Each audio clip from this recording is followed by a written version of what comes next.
हिंदी विरोधात ठाकरे बंधू एकत्र येणार। मुंबईत 5 जुलैला एल्गार मोर्चा। आता ठाकरे ब्रँड म्हणजे काय दाखवून देऊ, मनसे नेत्यांचं वक्तव्य।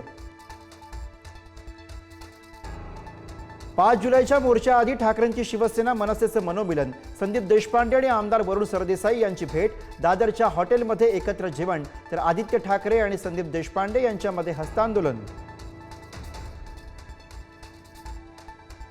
ठाकरे बंधू गैरसमजाचे बळी। हिंदी विरोधातील मोर्चावरनं मंत्री आशिष शेलारांची टीका, तर हिंदीबाबतचा निर्णय काँग्रेसच्या काळातील शेलारांचा दावा।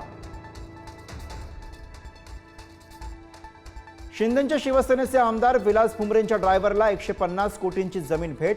हैदराबादमधील सालारजंग कुटुंबाकडनं भेट दिलेली जमीन वादात। आर्थिक गुन्हे शाखेकडनं चौकशी। भर पत्रकार परिषदेत भाजप खासदार मेधा कुलकर्णी झाल्या भाऊक। पुणे स्टेशनच्या नामांतराच्या मुद्द्यावरनं ठाकरे सेनेच्या बॅनरबाजीवर कुलकर्णींचा आक्षेप। पालघरमधील उत्तन विरार सागरी मार्ग, वाढवण बंदर आणि समृद्धी महामार्ग जोडण्यासाठी सुधारित आराखडा सादर करा। मुख्यमंत्र्यांच्या MMRDAला सूचना, तर वाढवण बंदर मुंबई दिल्ली कॉरिडॉरला जाण्याचीही तयारी। 11वी प्रवेशाच्या पहिल्या गुणवत्ता यादीमध्ये पुन्हा गोंधळ। अल्पसंख्याक कोटा वगळल्यानं कोर्टानं शिक्षण विभागाला फटकारलं, तर नागपुरात तांत्रिक गोंधळामुळे 11वीची प्रवेश प्रक्रिया रखडली। विद्यार्थी आणि पालकांना मनस्ताप। संभाजीनगरमध्ये पावसाचं पाणी साचलेल्या डबक्यात बुडून 2 चिमुकल्या बहीण भावाचा मृत्यू।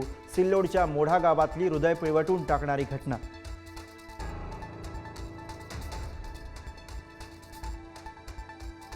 हिमाचलमध्ये 5 ठिकाणी ढगफुटीमुळे नदी नाल्यांना पूर। मृतांचा आकडा 5 वर। 7हून अधिक जण बेपत्ता, तर उत्तराखंड आणि गुजरातच्या अहमदाबादमध्येही पूर परिस्थिती। पंढरपूरमध्ये विठ्ठल रुक्मिणीचं 24 तास दर्शन सुरू। वारी आणि आषाढी एकादशीच्या निमित्तानं निर्णय, तर VIPंसाठी ब्रेक दर्शनाची सोय। संत तुकाराम महाराजांच्या पालखीचं बारामतीच्या काटेवाडीत धोतराच्या पायघड्या घालून स्वागत। मेंढ्यांचं गोल रिंगणही पार पडलं, तर ज्ञानोबांची पालखी आजही लोणंदमध्ये मुक्कामी। ओडिसामधील पुरी आणि गुजरातमधील अहमदाबादमध्ये भव्य जगन्नाथ यात्रा। पुरीमध्ये लाखो भाविकांचा यात्रेत सहभाग। गुजरातच्या अहमदाबादमध्ये जगन्नाथ यात्रेमध्ये हत्ती उधळला। अहमदाबादमधील रथयात्रेमध्ये गोंधळ, भाविकांची पळापळ। हत्ती उधळल्यानं काही काळ भाविकांमध्ये भीतीचं वातावरण।